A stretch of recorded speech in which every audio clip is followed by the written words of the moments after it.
Hi, I'm Matthew, one of the Matthews in this course. I know there's a few of us in here. Um, so in terms of the lesson plan template, um, I've seen a few of them. There's my school actually has their own one that I use sometimes. I was using one that I had at a previous institution that I was at. Um, Generally, they're all kind of similar in terms of like the grade, subject, the like a lesson summary part, um, standards, either the like state standard you're using or the Common Core standard, or in my case, since I go to an international baccalaureate program, I teach at that school. They have like an IB strand that like we connect to, so there's that. The objective. But what this one was different, as soon as I saw the theory section, so like where it says how is theory applied in this lesson and talking about different educational theories, that one was very different. I've never seen that before on a template. Also, where it says measurable objective, I have it pulled up here. Measurable objective. So like this is talking about like what your students will be able to do like at the end of the lesson, which I think is really good because usually when I'm lesson planning, that's kind of the first thing I think of is like what should they be able to do at the end of the lesson. Um, and usually there's a portion for assessment.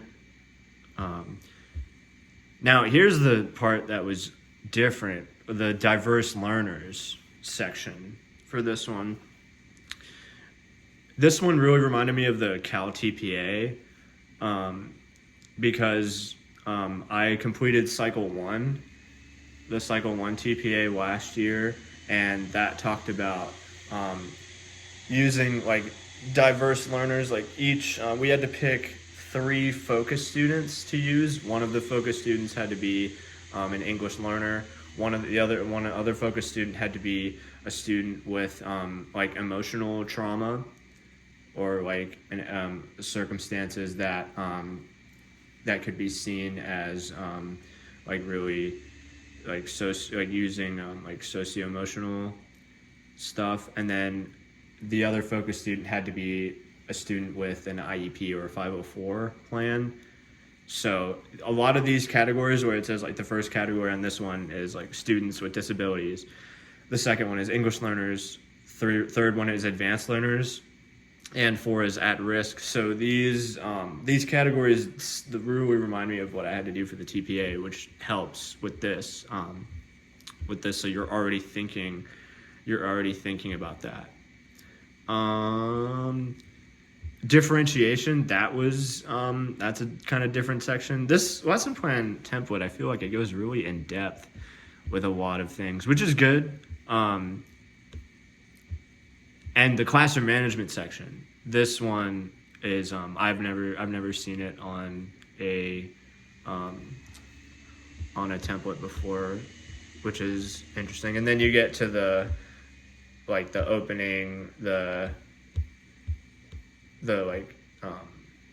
beginning part of the lesson, the middle part of the lesson, and the end of the lesson part. And then also like what three elements do you think you'll find challenging? Definitely the theory section, as I spoke of before.